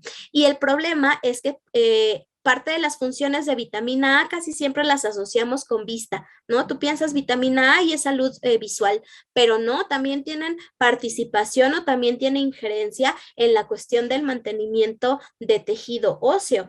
Y resulta que vitamina A tiene la capacidad de generar remoción o estimular remoción y redeposición de calcio a nivel óseo. Y lo que te puede generar en exceso es un proceso que se conoce como espondilosis vertebral deformante, en el que literalmente las vértebras, a veces a nivel cervical, a veces torácico, a veces lumbar, se empiezan a llenar de calcio alrededor. Y entonces, como si les generaras un puente óseo, por así llamarlo, pero pues a consecuencia de la vitamina A, no de un proceso degenerativo. Y entonces cuando se genera ese puente óseo, el animal empieza a tener esa signología del cuello torcidito, de dolor en alguna zona o en alguna región de la columna. Obviamente no se puede mover, le genera dolor, deja de comer, baja de peso, etcétera, etcétera, etcétera, ¿no? Entonces tener cuidado. Está bien que pensemos que requiere la vitamina A preformada, pero no es necesario, si está consumiendo un alimento balanceado, de buena calidad, no es necesario que le dé un extra, no es necesario que le dé ese higadito adicional. Si está consumiendo una dieta casera, porque también acá en la universidad es lo que llegamos a hacer, diseñar dietas caseras, pues claro que lo puedes incluir como tu fuente natural de retinol, pero siempre que controles la cantidad, tampoco implica que le demos toda la porción de hígado, por lo regular van siendo cantidades pequeñas. Y la otra vitamina que por ahí les comentaba también, que era la niacina, les decía, mientras cumplamos lo de atrás, créanme que esta ya queda así como de, esta se cumple, sin mayor tema, porque la niacina es bastante abundante en los tejidos de origen animal. Y si ya me preocupé por otros más importantes, como la taurina, como el nivel de proteína y sus aminoácidos, etcétera, pues este ya queda cubierto, sobre todo porque la cantidad que requieren de niacina, pues es igual chiquita, no es tanto como la taurina, como la proteína. Entonces, ¿qué es lo que pasa en el caso de la niacina o por qué se vio en su momento que el gato la requería? Por la misma razón que, por ejemplo, con el de la taurina. Vean, la niacina o el ácido nicotínico proviene en esencia del triptófano, que es un aminoácido que debería venir en la dieta a partir de las proteínas. Pero ¿qué pasa? El triptófano, dentro de sus rutas metabólicas y de lo que puede producir, puede llegar a generar acetilcoenzima A. Nuevamente, un intermediario del metabolismo energético. Entonces, ¿qué hace el gato? Pues tiene una eficiencia incrementada para utilizar aminoácidos para formar energía. Y entonces, ¿qué pasaba? Pues, o qué pasa, que todo el triptófano, la mayor parte del triptófano, lo manda para acá. y entonces la cantidad que él produce de forma endógena de niacina, pues se pierde, ¿no? Se va esa capacidad. Entonces, por eso es que se requiere o se demanda como una vitamina que debe complementarse. Repito, mientras ustedes le den una buena fuente de tejidos de origen animal, la niacina queda más que cubierta. Y para finalizar, bueno, hablemos de esa peculiaridad o particular del metabolismo de los carbohidratos. Los carbohidratos, principal fuente energética es glucosa, ¿no? Eso ya también lo traemos ya bien arraigado ahí en el chip, en nuestra información que tiene que ver con bioquímica, glucosa. Empezamos proceso con glucosa. Y para que la glucosa se utilice, requiere entrar a la célula y fosforilarse. Esa fosforilación que convierte a la glucosa en glucosa 6-fosfato y que inicia el proceso de glucólisis y producción de acetilcoenzima A y entrada a ciclo de Krebs y demás, está determinado en un inicio por una enzima que se llama exocinasa. La exocinasa por lo regular hace su trabajo sin mayor problema, pero ¿qué pasa cuando el organismo empieza a consumir más y más y más y más cantidad de glucosa? Tiene que pedir ayuda a una isoenzima que se llama glucosinasa. Esa glucosinasa en un perro, en un humano, en un omnívoro, en un cerdo, funciona perfectamente bien. Va a ser una enzima que yo voy a tener en la bolsa y que voy a poder sacar cuando me excedí en carbohidratos. ¿Qué pasa con el gato? Nuevamente capacidad metabólica. Esta glucosinasa tiene de menor a nula actividad.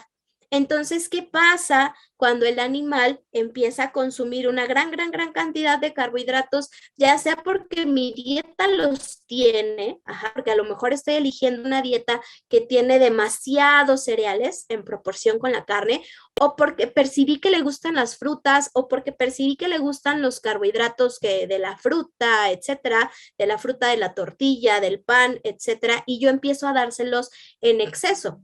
Pues va a pasar esto, la capacidad de su glucosinasa para generar esta interacción entre la glucosa y la conversión a glucosa 6-fosfato es menos activa. Y entonces, ¿qué pasa? Al no convertirse en glucosa 6-fosfato, la glucosa se regresa a torrente sanguíneo y empieza a generar cuadros de hiperglucemia. De ahí viene que el gato que tiene una mala dieta desde el principio y que tenga dietas elevadas en carbohidratos o no controladas en ellos y en su consumo adicional, quizá aparte de la dieta, tengan esa capacidad o esa facilidad de desarrollar en un corto plazo una diabetes mellitus, que puede comenzar como una diabetes mellitus tipo 2, es decir, no insulino dependiente. En este caso, la insulina trabaja bien. El problema es que el consumo de glucosa está siendo constantemente más elevado de lo que mi capacidad enzimática me da para utilizar.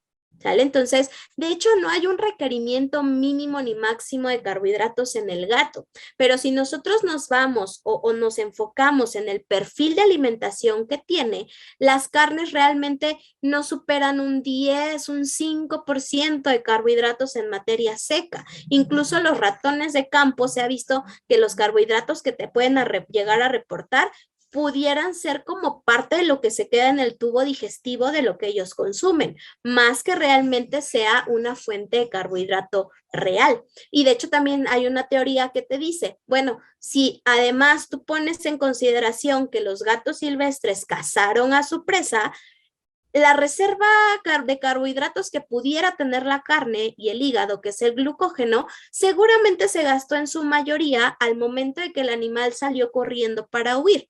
Entonces eso hace que todavía el consumo del gato en vida libre y por origen lo que le dejó en el chip al gato de casa, pues hace que no requiera realmente carbohidratos. Los productos comerciales los tienen sí porque en demanda para producir los peletizados o las croquetas, los piensos, se requiere una cantidad de carbohidratos mínima para que se dé esta aglutinación del producto y se forme la croqueta, pero de origen él no lo necesita. Entonces, bueno, soporta ciertos niveles, pero tampoco hay que excederlos para evitar este tipo de problemas. Además de que el gato tiene una menor actividad de la amilasa pancreática comparada con especies como el perro y el cerdo. Entonces, sí que puede aprovecharlos, sí que puede tolerarlos, pero repito, no hay que abusar. O sea, sí pueden utilizar almidones y ahí hay que hacer también la puntualización. ¿Pueden utilizar almidones? Sí, sin mayor problema, como cualquier otro animal, y va a descomponer ese almidón y lo va a absorber y lo va a utilizar en su ciclo de Krebs, demás. Lo único es que hay que evitar que sea una sobresaturación de estos niveles de glucosa. Y en todo caso, que sean este tipo de fuentes, cereales, que sea almidón. ¿Por qué? Porque resulta que en el caso del gato también hay otra peculiaridad. Ellos no tienen activa la ruta que utiliza la fructosa como fuente energética alternativa. El perro, el humano, el cerdo, nuevamente otras especies que somos omnívoras o con esta tendencia no tan marcada a la carnivoría. Podemos utilizar la fructosa que va a venir en la sacarosa, en el azúcar de mesa, en el azúcar de las frutas, que va a venir en esas fuentes como una alternativa energética mediante la conversión de la fructosa a fructosa 6-fosfato y su incorporación a rutas energéticas mediante una enzima que se llama fructosinasa. El gato no la tiene. ¿Por qué? Porque naturalmente no va a comer frutas, porque naturalmente no va a consumir azúcares simples. Entonces no tiene esa ruta metabólica activa y por lo tanto toda cantidad de fructosa que llegue al organismo del gato a partir de esa fuente se va a regresar a sangre y después se va a eliminar por vía renal. Entonces va a llevar al gato a un cuadro de fructosemia y a un cuadro de fructosuria, que a largo plazo, si lo hago una vez, no crean que ya se me va a morir el gato, pero si mantengo esta tendencia de darle fruta diario, evidentemente le puedo generar un fallo renal. Entonces, tener muchísimo cuidado con este tipo de fuentes, ¿no? Si le doy almidones, todavía que lo puede tolerar mejor, siempre que no me exceda y no le pueda desarrollar una diabetes, pero si le doy frutas o le doy carbohidratos simples, le va todavía peor por la parte de la fructosa. Entonces, en resumen, ¿qué tenemos que rescatar como parte fundamental de los requerimientos esenciales del gato?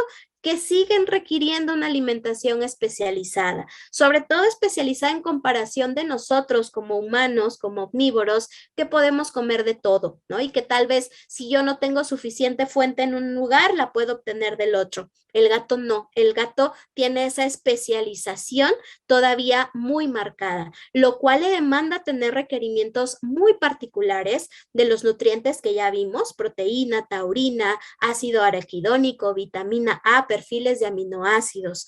Y esto que conlleva pues que las dietas que se ofrezcan y cualquier complemento que se ofrezca a esta especie tome en cuenta estos parámetros y tome en cuenta esos requerimientos para que evitemos que pues enfermedades que sean de origen nutricional, deficiencias proteicas, deficiencias de aminoácidos, daños a nivel cardíaco, a nivel ocular por deficiencias de taurina, lesiones en piel por deficiencias de ácido araquidónico.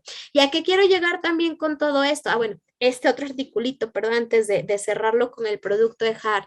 Esta es la liga de este articulito, que es uno de los que más me ha gustado, que resume como todas las peculiaridades, tanto físicas como metabólicas del animal, ¿no? ¿Qué actividad, qué enzimas tienen baja actividad en el caso de los gatos, como la amilasa, como las disacaridasas, cómo se da a cabo la absorción en el caso de ellos, tienen un transporte diferente, como el páncreas también tiene sus diferencias, hasta la parte de la boca, pues hasta anatómicamente hablando, si nosotros vemos a los gatos, los dientitos, las características de la boca son distintas a la de un perro, a la de un humano. En el caso de perro humano, pues los incisivos todavía llegan a cubrir parte de la función de consumo. En el caso de los gatos los puedes ver incluso hasta sin incisivos y a ellos no les afecta porque ellas utilizan principalmente caninos y molares para desgarrar y masticar parte de la presa, ¿no? Que técnicamente es su fuente natural. Entonces, ahora sí, para cerrar la plática con el producto de Hasley, que es justamente este suplemento natural nutricional del que pues queremos resaltar justamente sus características. Es un producto que particularmente yo creo que va a cumplir con todas las características que platicábamos, porque pues tiene proteínas de alta biodisponibilidad. Si nosotros revisamos, por ejemplo, la parte de las fuentes, hablamos de suero de leche, proteína de leche y la proteína del suero, que ya los que se dedican a la parte de ejercicio, créanme que se los pueden así hasta recitar, ¿no? Obvio hay fuentes de información válidas, porque tampoco me voy a fiar de lo que me diga el que hace fisicoculturismo nada más porque sí, pero se han visto muchas comparativas en las que la proteína del suero tiene un perfil casi tan bonito que el del huevo. El huevo, de hecho, es la mejor fuente de aminoácidos y el mejor perfil de proteínas. De hecho, ya hay ya hay varios reportes, hay muchas lecturas que te hablan del huevo como pues tu proteína ideal, como la parte de la proteína que tiene un mejor perfil de aminoácidos para el consumo humano, animal. Entonces se ha visto que esta parte de la proteína del suero de la leche y de la leche tienen un perfil muy similar o muy parecido a lo que sería la del huevo, ¿no? Entonces, tiene de forma adicional el DHA, que platicábamos también como adicional o como complemento para este desarrollo cerebral y nervioso. El ácido glutámico, que también lo conocemos como glutamato, que también es un aminoácido, que se conoce o que se ha visto que tiene una importancia bastante elevada como fuente energética para el enterocito, para la célula entérica. Cuando hablamos obviamente de animales en desarrollo, mantener el tubo digestivo sano es de las prioridades. ¿Por qué? Porque a nivel entérico también tenemos un sistema inmunológico que cuidar. Todo lo que entre a ese nuevo cachorrito o al animalito en lo que su microbiota cobra fuerza, evidentemente lo obliga a tener un sistema inmunológico activo. Si tenemos glutamato y el enterocito está nutrido, pues tenemos un sistema inmunológico favorecido. Tenemos cantidades de taurina, que ya vimos cuáles eran sus funciones, la parte a nivel de salud retiniana, su participación a nivel de salud cardíaca. Los omega 6 a partir de aceite de coco y aceite de palma, que también me van a dar una garantía de la salud de piel y pelo, y vitaminas y minerales complementarios, ¿no? Que ya esto, créanme, que es un valor agregado súper importante. Y creo que es valioso en aquellos pacientes, tanto que están en crecimiento, ¿no? Como en los pacientes, a mí me toca ver también bien seguido acá en clínica, que te dicen, es que el gato no se come también las croquetas, se las remojo con leche o se las remojo nada más con agüita o le pongo caldito de etcétera, etcétera, ¿no? Entonces, este producto que lo están queriendo dirigir justamente no solo a los cachorros, porque va a cumplir con el perfil para un paciente que está en crecimiento, que está en desarrollo, que requiere esta complementación de una leche o de un sustituto lácteo, también se puede utilizar como un complemento seguro, porque va a tener la taurina, porque va a tener DHA, porque va a tener los omega 6, porque va a tener un adecuado perfil de proteínas y nivel de los mismos para pacientes adultos bajo ciertas condiciones. Por ejemplo, un paciente que está en recuperación, tengo un perfil adecuadísimo de aminoácidos. Tengo para las hembras que están lactando, se lo puedo dar también como una parte complementaria y lo que ella está consumiendo invariablemente se va a reflejar en la producción láctea propia. En los pacientes que te dicen, como el que les digo, ¿no? Oye, es que yo le pongo la leche. Bueno, no le pongas la leche, mejor dale este producto, se lo pones de la misma manera y le da un valor agregado a la parte nutricional. Se tienen ingredientes de alta calidad, ya lo vimos, les hablaba de esa proteína del suero, de verdad que está ahí el perfil de aminoácidos en varios reportes, en varios artículos y es de los más bonitos que puede haber porque también presentan una alta digestibilidad, que también es una cuestión importante cuando leemos el origen de las fuentes. Entonces, al final del día, bueno, se puede utilizar como lo que es el sustituto lácteo para cachorros o como un complemento con un valor agregado o un fortificado para pacientes adultos. Entonces, como ustedes vieron, tiene varias ventajas, varias propiedades, esta parte de la calidad, la calidad de los ingredientes, la digestibilidad de los mismos, el valor agregado del tipo de aceites que se utilizan, el DHA, son de verdad características que son necesarias esenciales y ya vimos, de hecho hay de los artículos que les compartía, el original y que prácticamente no ha cambiado en absolutamente nada, perdónenme, es el de Morris de 1984. Y créanme que de ahí en fuera todos los demás es prácticamente lo mismo, porque desde esa época hasta acá, realmente el gato no ha cambiado en absolutamente nada. O sea, quizá que ahora son más mimados que antes, pero fuera de eso, metabólicamente hablando, no han cambiado nada. A diferencia del perro, que en 2013, 2014, mal recuerdo, Nature sacó un artículo genético en el cual ya ahí sí se demostró que el perro ya tiene una mayor capacidad de producir amilasas pancreáticas. Entonces el perro, si bien todavía no se considera un omnívoro de forma pura, sí lo podemos considerar como un carnívoro facultativo. Es decir, que tiene esta tendencia a requerir igual mejores niveles de proteína y utilización de grasa, etcétera, pero puede sobrevivirte sin mayor problema con dietas ricas en cereales o almidones. Un gato no, un gato se te muere sin mayor tema con una dieta con ese perfil.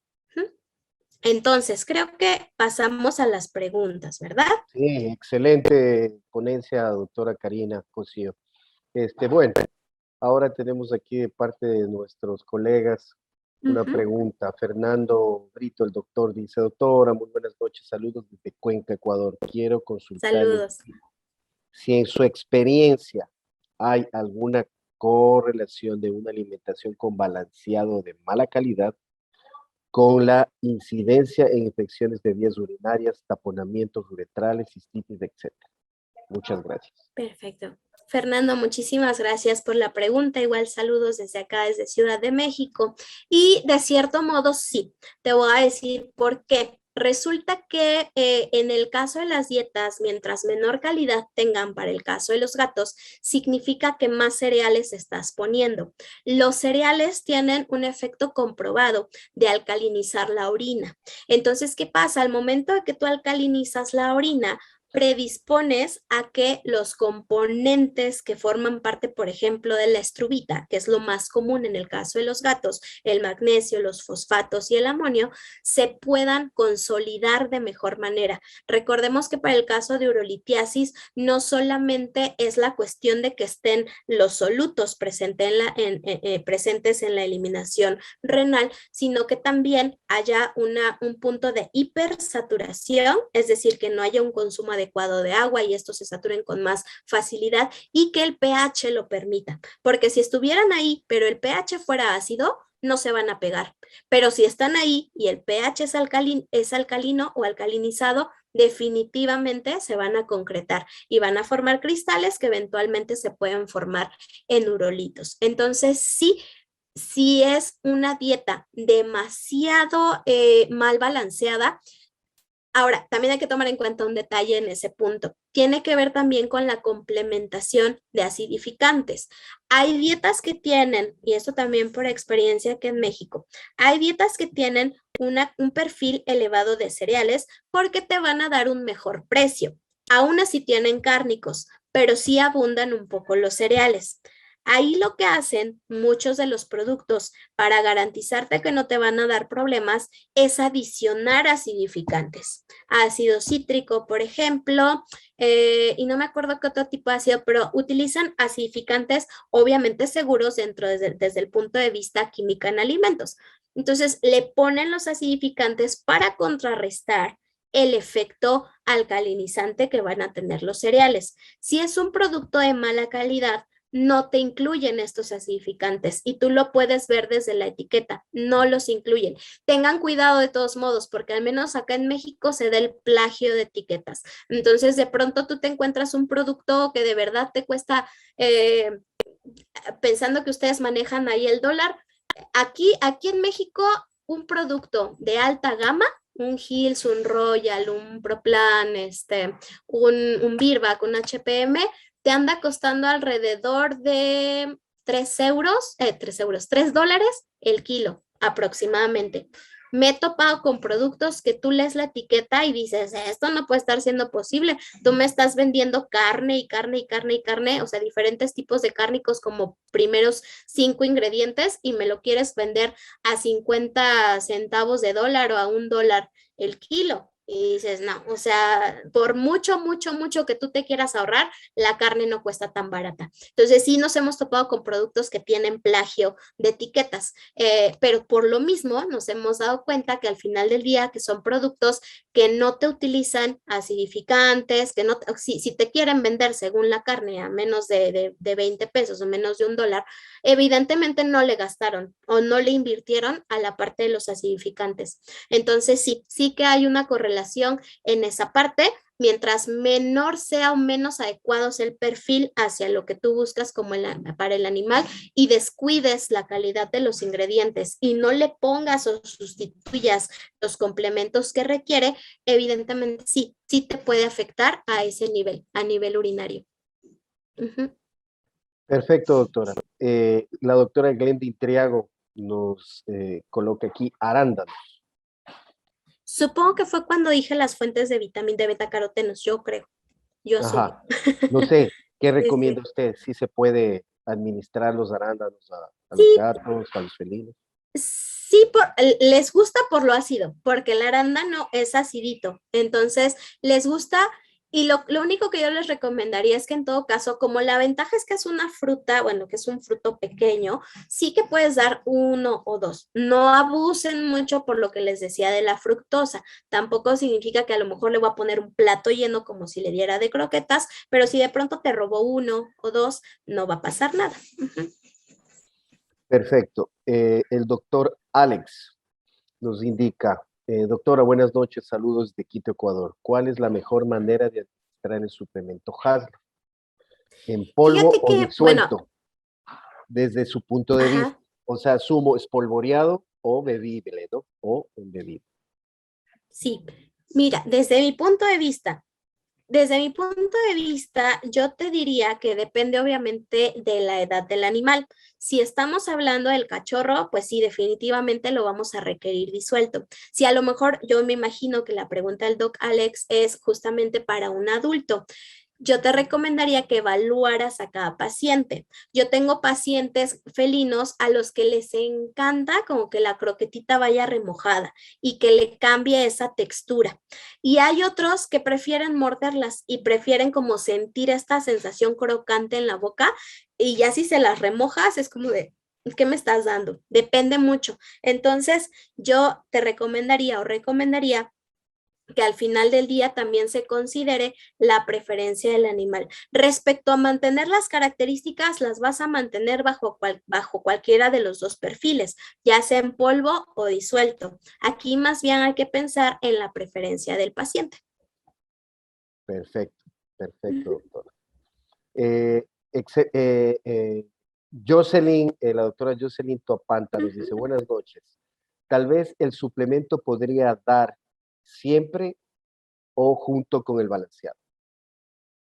Exacto, sí, o sea, aquí por ejemplo, muy buena pregunta, Jocelyn, te la agradezco muchísimo. Hay que tomar en cuenta que es un suplemento.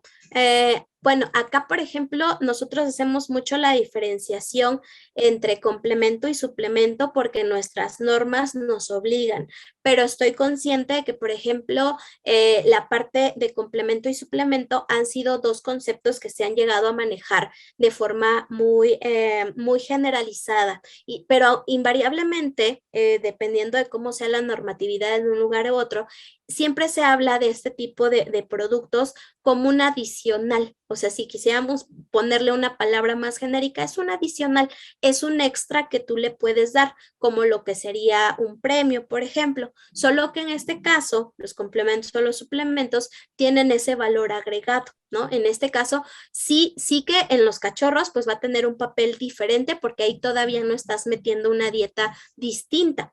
Y cuando tú haces la transición, por supuesto que le vas como generando este cambio entre el balanceado y lo que tú le estás dando como este complemento, suplemento nutricional. Entonces, sí lo puedes dar junto a tu alimento balanceado cuando ya es un paciente adulto porque lo das como este producto de valor agregado.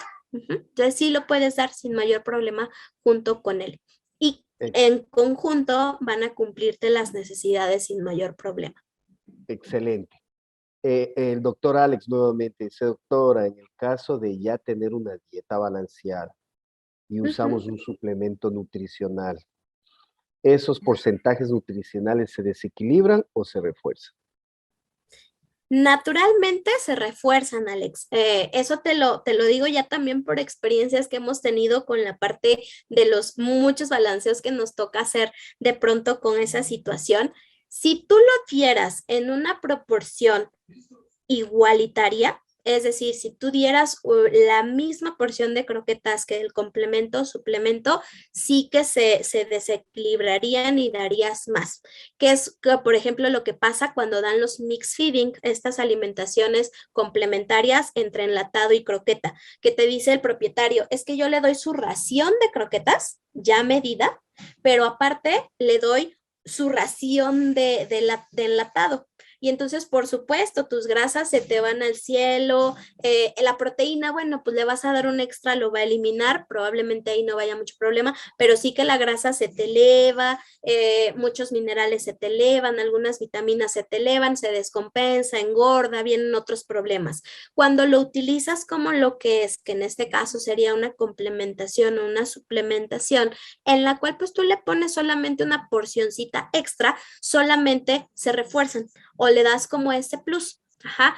Pasa lo mismo cuando tú haces un buen manejo del mix feeding con croqueta y enlatado, que no está mal, pero les repito, si lo das en proporción igual y le estás dando tanto la ración de croqueta como la ración de enlatado que le corresponderían al día, pues sí, desequilibras muchísimo. Si tú por lo contrario dices, bueno, te voy a dar solo la mitad de tu ración con croqueta y el restante con enlatado o viceversa, generas un refuerzo o generas un mantenimiento o un equilibrio con la proporción de nutrientes. Entonces, igual, mientras solo se utilice o se emplee en proporción a hacer un complemento o un valor agregado, no tienes por qué generar un desequilibrio. Perfecto. La doctora Majo Ruilova nos indica, buenas noches, una pregunta, ¿qué tanto afectaría con respecto a los precursores mediadores lipídicos proinflamatorios con respecto al omega 6? Ok, muy buena pregunta, Majo. Para los niveles que se maneja o para los niveles que contiene, se entra o se engloba dentro del requerimiento en mantenimiento. Ya ven que les decía hace ratito, ¿no? Sí hay niveles que se estiman o se calculan para pacientes en mantenimiento y para pacientes con diversas enfermedades. Y aún así, cuando hay enfermedad, créanme que se cuida mucho que no excedan. La enfermedad que más omegas 3 te reclama o te pide es el problema articular, que es donde más proceso inflamatorio y de dolor puede llegar a haber. Y aún así se controla, porque sí es cierto que, como todo en la vida, yo siempre lo he dicho a cualquier plática, todo en la vida tiene la capacidad de generar un efecto secundario, o sea, no todo en la vida es bueno en su máxima expresión. Y pasa lo mismo con los omega 3, tienen un potencial bastante bonito con la cuestión inflamatoria, pero solamente van a tener un efecto que puede llegar a afectar la salud o que puede más bien alterar estos precursores o mediadores cuando lo damos en las cantidades terapéuticas. En este caso, no buscamos propiamente, o más bien no se busca dar en una cantidad terapéutica, se busca dar en una cantidad complementaria para un paciente en mantenimiento. Entonces, les comenté, bueno, quizá y fue también como un detalle por parte mía en la plática, les comentaba parte del efecto que tiene EPA es como mediar este proceso proinflamatorio cuando existe, pero no creas que a lo mejor va a inhibir el proceso natural que tenga que tener el omega 6. Para la cantidad que hay, no. A menos que tú buscaras dar una dosis terapéutica, repito, y eso ya sería bajo otros complementos que sean purificados de omega 3 o la complementación directa del aceite de pescado a una dosis calculada, por supuesto, ahí sí tendrías un efecto directo sobre los precursores o sobre la producción de estos eicosanoides que derivan de omega 6. que son los mismos, al final del día son las mismas prostaglandinas, tromboxanos y leucotrienos, solo que de una serie diferente, que son menos activos. En este caso, más que buscar la parte inflamatoria, es generar este balance en los niveles de mantenimiento de omega 6, omega 3. Excelente, doctora. Una pregunta más de Santiago Bastidas, doctor. Buenas noches, muy buena charla, doctora. ¿Hay restricciones en pacientes con enfermedades crónicas como enfermedad renal o hepática? Gracias, Santiago, por tu pregunta. Y sí, muy buena. Sí, por supuesto. Al final del día, bueno, es importante considerar que esta sería la complementación o podría ser utilizada en pacientes completamente sanos. En un paciente, por ejemplo, con una enfermedad renal o con un problema hepático, la dieta tiene que cambiar, los niveles de nutrientes tienen que cambiar, sobre todo a nivel de proteína. Obviamente ya teniendo un enfermo renal confirmado, si yo ya tengo mis pruebas de creatinina, si yo ya tengo mis pruebas de SDMA, su historia clínica, etcétera, y tengo confirmado al paciente como un enfermo renal, sí definitivamente yo tendría que hacer una reducción de la proteína, que si bien no son tan drásticas como en el caso del perro, porque en el perro hablamos de que el mínimo es 18, el mínimo, y de ahí para una enfermedad renal te llegas a bajar hasta 12. En el caso del gato, lo mínimo es 28 en mantenimiento.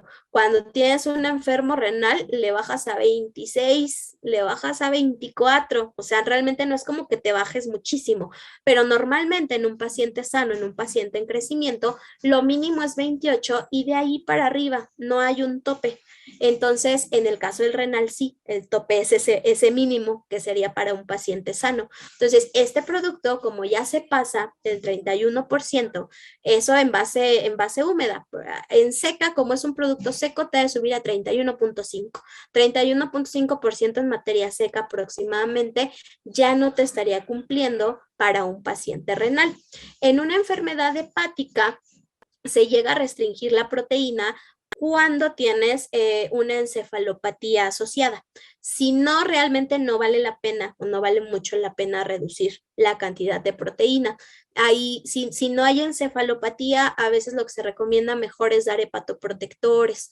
Si cuidas la dieta, pero no es obligatoria la restricción proteica. Sin embargo, aún así, cuando hablo de complementos, sí siempre les digo, que sean para o que estén indicados para pacientes que sean sanos o si es un complemento que va dirigido a un problema articular, que tenga esa indicación, ¿sale? Entonces, en este caso, sí, por las características que tiene el producto, sería adecuado para mantenimiento, pero no sería adecuado para enfermedad renal ni hepática con hepatopatía, con encefalopatía, perdón.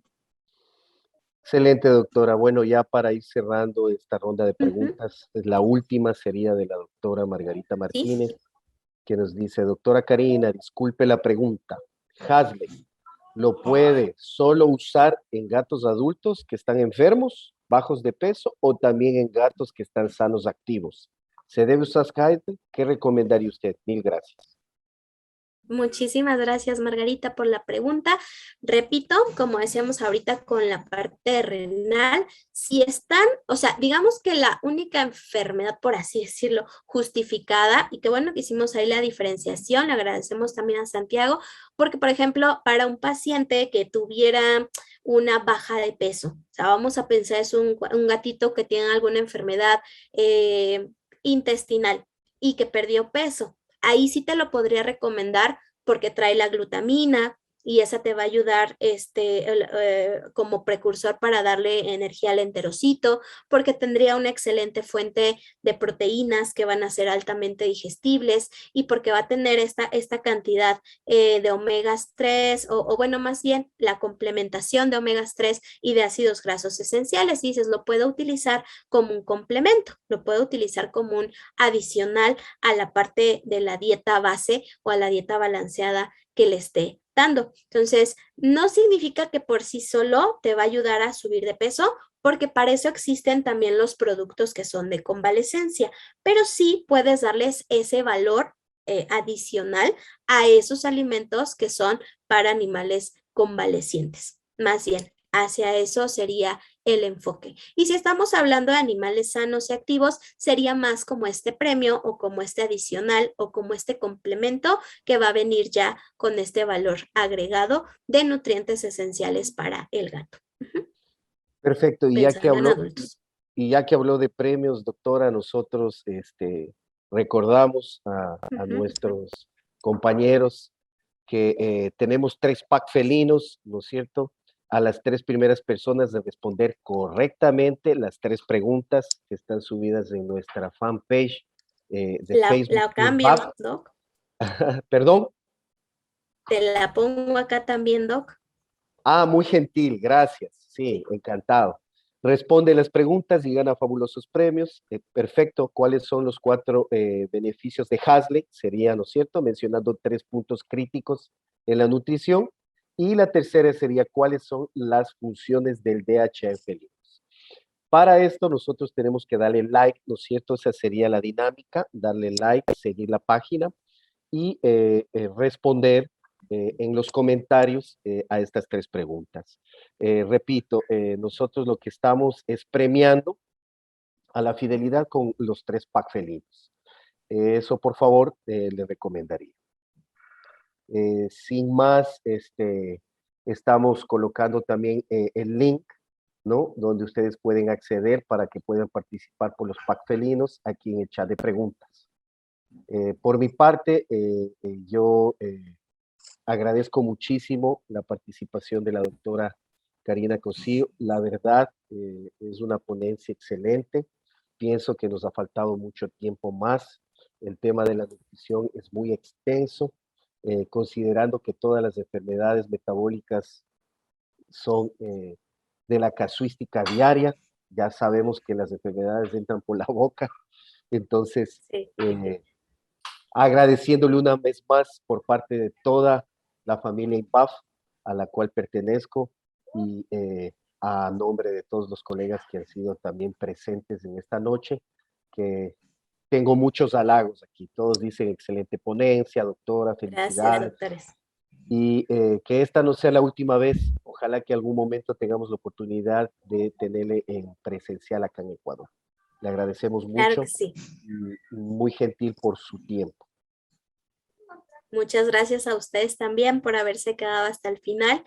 Y repito, si en algún momento requieren alguna información, complementación, alguna lectura que les haya llamado la atención de lo que platicamos, con todo gusto. Les voy a dejar acá en el chat mi correo. Ya no lo agregué al final de la ponencia, pero se los dejo con todo gusto por acá. Yo no tengo mayor tema en que me escriban y con todo gusto pues ahí les mandamos información. Perfecto. Muchísimas gracias. Le agradezco mucho. Y bueno, nos despedimos. Estamos ya listos para hacer el cierre. Gracias, colegas. Estamos en otra ocasión viéndonos. Hasta luego. Pasen una bonita noche. Felicidades.